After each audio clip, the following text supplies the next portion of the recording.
How's it going? My name is Najir Chambers of Big Gold Belt Media. Frank, it is beyond a dream come true to finally get a chance to talk to you Oh, today. my man. Thank you so much.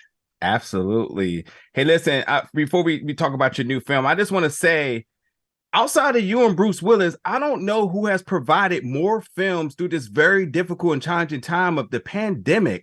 Your credit list, and I watched all of them, obviously, is unbelievable. So I really do have to know what are you kind of doing in your downtime, your days off? Like you driving around your Lambo or something? No, I don't have a Lambo. I don't even have a car. No, man. I love to work, and I don't know how much longer they're going to let me work. So when the opportunity comes up and it seems like a good project, I jump. Love to hear it. Yeah, continue putting out the work, man. And Thank listen, you. checking out this film, I'm super excited. And as much as I love seeing you kick butt, and when I have to talk about two of my favorites doing it, you and Scott Atkins, which by the way, cannot wait for Lights Out come 2023. Yeah. And to kind of see you step into a biopic role, I was like, oh, okay.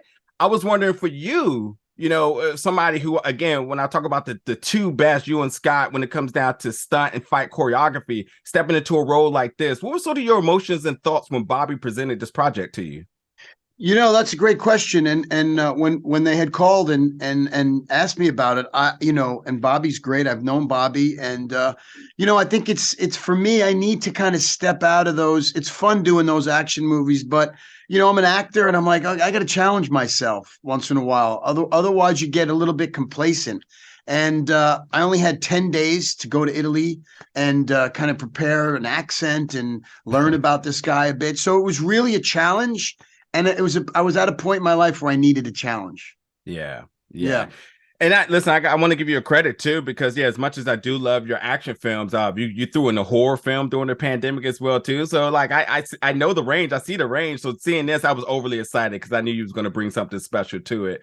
And you actually go into my next question is, upon preparing for this, was there anything that you kind of learned about your character, about the history of the brand Ferrari, Lamborghini, excuse me, that kind of has stuck with you over the time? And matter of fact, since I mentioned Ferrari, as well as Ferrari too, because that friendly, what appeared to have been a friendly rivalry, wasn't always so friendly. So, was there anything that you kind of learned throughout this process that's kind of stuck with you?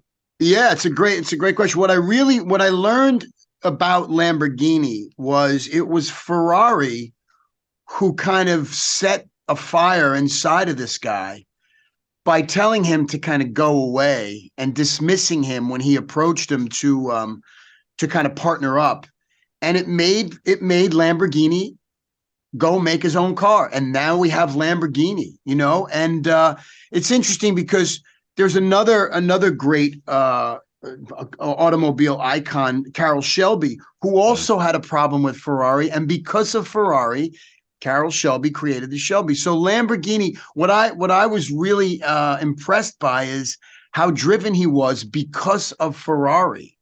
And that kind of stuck with me throughout the movie. Like that was a through line. He was hell bent on making a better car. Yeah, Yeah.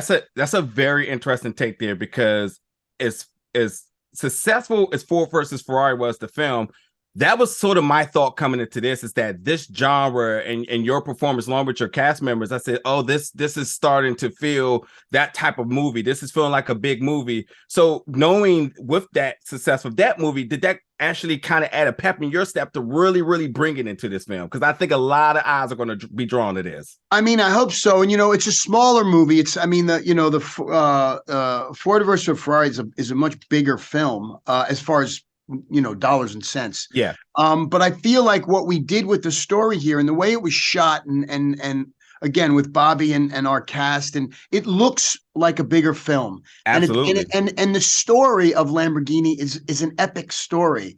So I agree. Like when I saw it at the Rome Film Festival for the first time. I was on a big screen. I was like, this feels like a big movie because it's a big story. Yes, indeed. So yeah, I wanted, look, if I came in and did it and it wasn't, and I didn't prepare, and I wasn't Italian, I think being Italian helped me, and being in Yeah, Italy. If I yeah. wasn't that, I mean, it could be a very scary proposition for me. So I think we did as good as we could do and the time we had. And I'm really proud of it. I really am. As you should, as you should. Listen, it's been a dream come true to talk to you today, and hopefully we get to do it again very soon. Absolutely, my man. Thank you so Thank much, you. brother. Thank you. Absolutely. Take care.